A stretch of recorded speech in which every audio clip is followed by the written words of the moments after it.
Liebe Zuschauerinnen, liebe Zuschauer. Dear viewers, dear listeners, a very warm welcome to another reading from the apocryphal work of Revelation. This is my word, Alpha and Omega, the gospel of Jesus, the Christ revelation which true Christians the world over have come to know. In the prophetic word through his teaching prophetess and emissary, Gabriella, the Spirit of the Christ of God gives a revelation during this great time of change, describing the details of his mighty presence as the Son of God and Jesus of Nazareth. To this he said the following: May the life flow out via the work of This Is My Word, which is likewise a historical work of reference. Just as you do not strive according to the letter, but grasp the meaning, heaven opens up for you, which I make manifest in my word given through the mouth of a human being, for all those who strive toward heaven by way of the true following. First, we will read from the mostly unknown gospel of Jesus, which is explained, corrected, and deepened by Christ himself in the following via the prophetic word in our time. We may read to you starting with chapter 82 with the title, The Crucifixion of Jesus. There we read, And there was darkness over all the land from the 6th hour to the 9th hour. But some who were standing around lit their torches, for the darkness was very great. And about the 6th hour, Jesus cried out in a loud voice, Eli, Eli, lama sabachthani, that is, my God, why have you forsaken me? Christus erklärt, berichtigt und vertieft das Wort. Christ explains, corrects, and deepens the word. Mein Gott, The heart of Jesus cried the words, my God, why have you forsaken me? From the cross I saw many peoples, countless people whose souls repeatedly came into the earthly garment and walked in darkness for many centuries. They had lost their inner path. In their ignorance, in their need, illness, and loneliness, they called out to God. However, they were concerned only with their physical bodies, not with their souls. They let the latter waste away. Thus, my call on the cross was the call of many generations that believed and believe they are lost. For my suffering and dying were and are a symbol for the suffering and dying of people. My words, my God, why have you forsaken me, are the words of the people of all nations and generations, which, in their unbelief, accused and accuse God for their sins. I did not speak these words for myself, but as a symbol for many. Even today, my words on the cross are still a symbol for many people.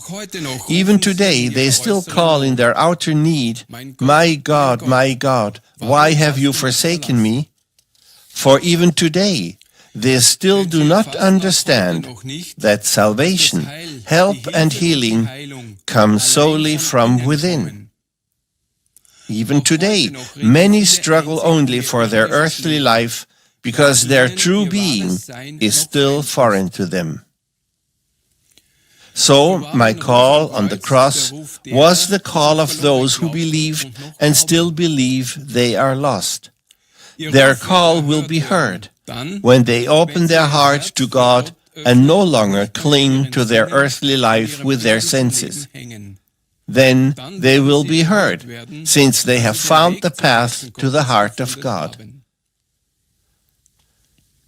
The Comforter and the Redeemer, the Christ of God, who I am, I, the way, the truth, and the life, brought and brings into this world once more the path of love, which leads to the heart of God.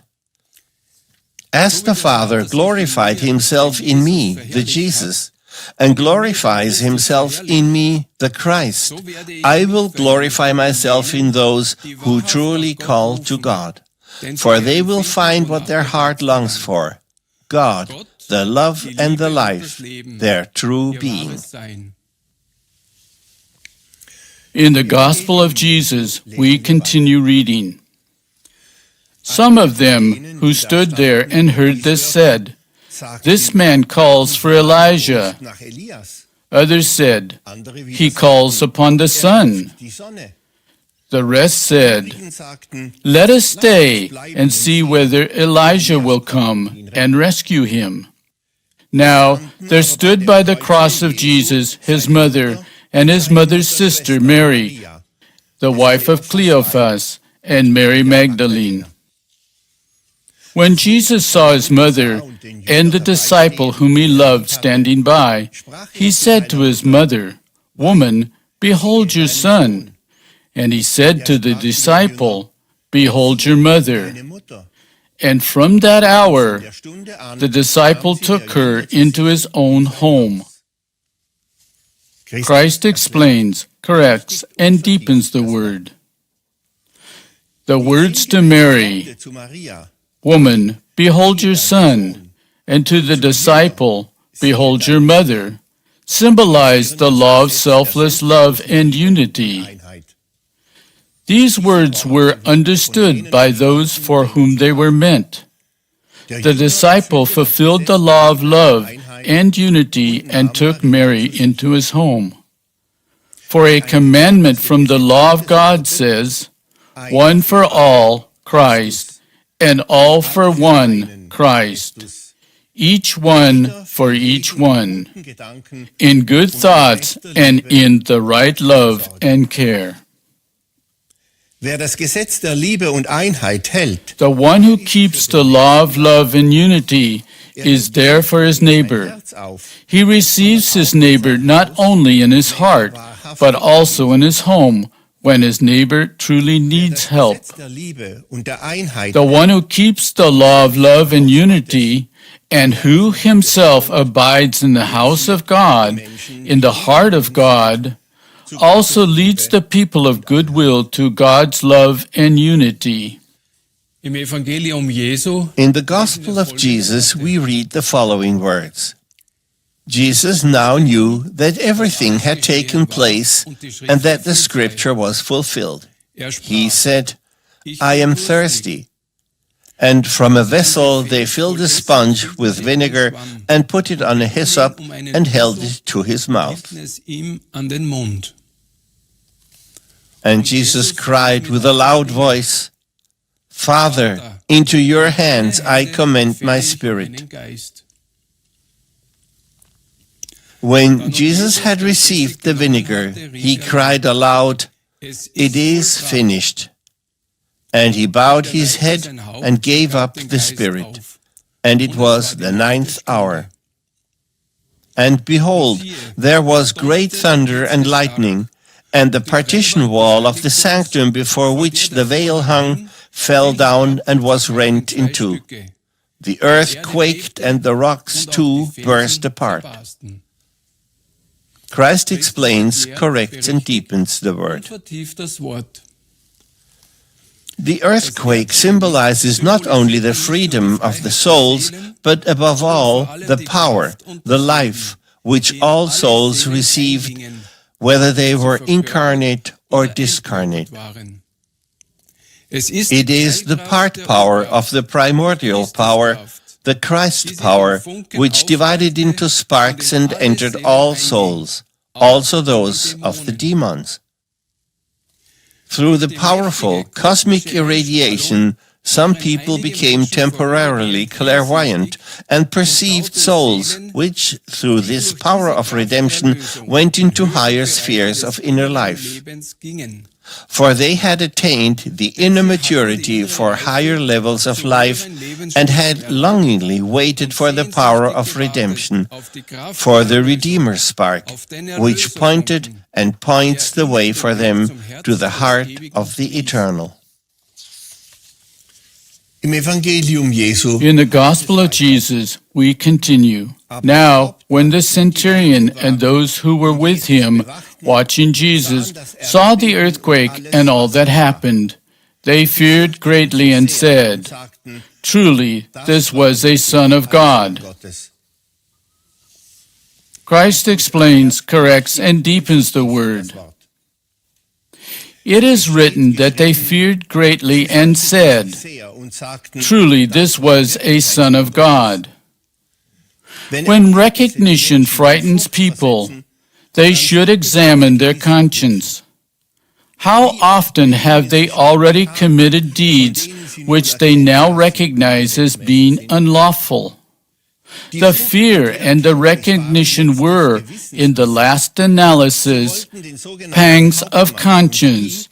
They wanted to admonish the so-called centurion and those who were guarding Jesus with him, and to tell them that a person is not allowed to kill someone himself, nor to become an accomplice in the death of his neighbor. For instance, by ordering the death of a person. For who has the right to condemn others to death or to kill them? God, the Eternal, did not command such a thing. On the contrary, He, the great All-One, who is the law of life, has commanded man, "You shall not kill," for He is the life, not death. So-called death is the passing away of the earthly body, which is from earth and returns to the earth. It is a lawful process contingent upon the incarnation of the soul, and will take place according to the way the person thinks and lives, and according to the condition of his soul. God is the life. For this reason, man has no right to kill the earthly body of his neighbor or to cause its death. The one who consciously kills or consciously causes death will, according to the law of sowing and reaping, have to endure and suffer what he has caused during a life that was far from God. Dear viewers, dear listeners, from the Gospel of Jesus, we continue reading in chapter 84, the title of which reads, The Resurrection of Jesus. At the end of the Sabbath, as it began to dawn in the early morning of the first day of the week, Mary Magdalene came to the sepulchre, bringing the spices which she had prepared, and others came with her.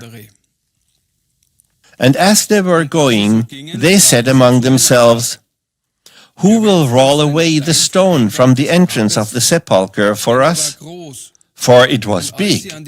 And when they came to the place and looked, they saw that the stone had been rolled away. For behold, there was a great earthquake. The angel of the Lord descended from heaven and rolled the stone away from the entrance and sat upon it. His countenance was like lightning, and his raiment white as snow. The guards were so much frightened that they fell on the ground as if they were dead. And the angel said to the women, "Do not be afraid. I know that you seek Jesus, who was crucified. He is not here, for he is risen, as he said. Come, see the place where the Lord lay, and go quickly and tell his disciples that he is risen from the dead. And behold, he goes before you into Galilee. There you will see him. Behold, I have told you." Christ explains, corrects, and deepens the word. The guards saw no angel. The earthquake affected their bad conscience, and the fear affected their blood circulation for a short time, causing them to fall unconscious to the ground. Recognize that the angel of the Lord, too, one of many angels who were with me as Jesus was perceived only by those women who, through their actualization of the law of love, had brought their souls to shine. Their inner ear had opened, and they understood the language of love. These women communicated to their neighbors what they had perceived, and those who believed followed. The one who lives in God lives in the law of love and freedom and respects free will. Therefore, the angel respected the free will of the people and spoke as follows: "If you want, look into the sepulchre where the earthly body of the Lord lay. And if you want, go your way and tell his disciples that the Lord knows no death. The Son of the Eternal is risen, and if you remain in faith and adoration, he will meet you on the way that you will take."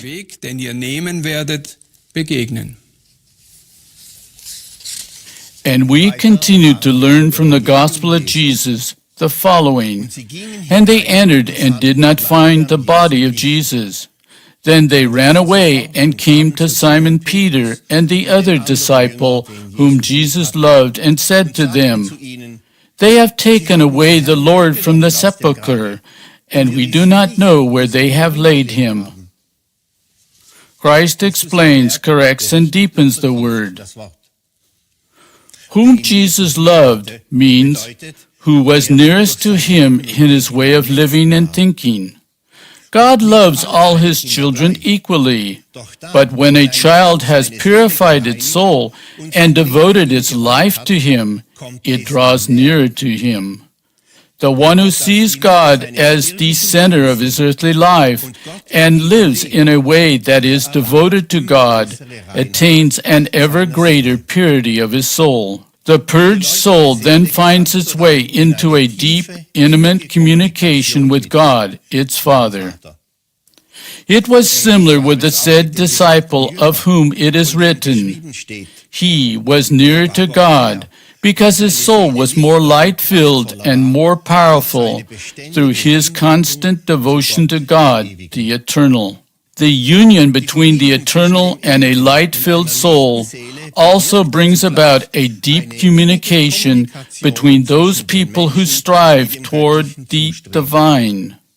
Thus, my spiritual body and his light-filled soul were linked with God and consciously united in God. He thereby understood the sense of my words and could also grasp their true purport in few words. Recognize that understanding towards one's neighbor and mutual understanding leads to nearness to God and to deeds that are done together in the Spirit of the Lord. In the Gospel of Jesus, we read what the women experienced at the empty sepulchre. "And they ran and came to the sepulchre, and looking in, they saw the linen cloths lying. And the cloth that had been about Jesus' head was not with the linen cloths, but folded up in a separate place. And it came to pass that they were much perplexed. For behold, two angels stood close to them in glistening white garments, and said to them, 'Why do you seek the living one among the dead? He is not here. He is risen. And behold, he goes before you into Galilee. There you will see him.'" Christ explains, corrects, and deepens the word. The sepulchre was examined by the Jews and the Romans. They were driven by fear, for they could not understand my words, "After 3 days I will rise again." The beings from God, the angels, about whom it is written, were perceived by just a few in their hearts. Not all who were present believed in the statement of those who perceived the beings from God in their hearts. Because of this, a tumult developed at the sepulchre. Some lost their self-control and also began to doubt. Thus, some believed, others doubted. The upset doubters did not take the way to Galilee. Because very often there are disagreements among people, God and the beings from God guide the people indirectly. They guided the believers through their God-filled sensations, but did not mention the word Galilee. We continue reading in the Gospel of Jesus. Do you not remember how he spoke to you when he was still in Galilee, that he, the Son of Man, would be crucified, and that he would rise again after the third day? And they remembered his words, and they went out quickly and fled from the sepulchre, for they trembled and were confounded. They did not speak to anyone about it, for they were afraid. Christ explains, corrects, and deepens the word. The fear and the flight from the empty sepulchre explain the doubts which many had. Many were also disappointed in me and dismayed about me, for they had hoped for a so-called miracle.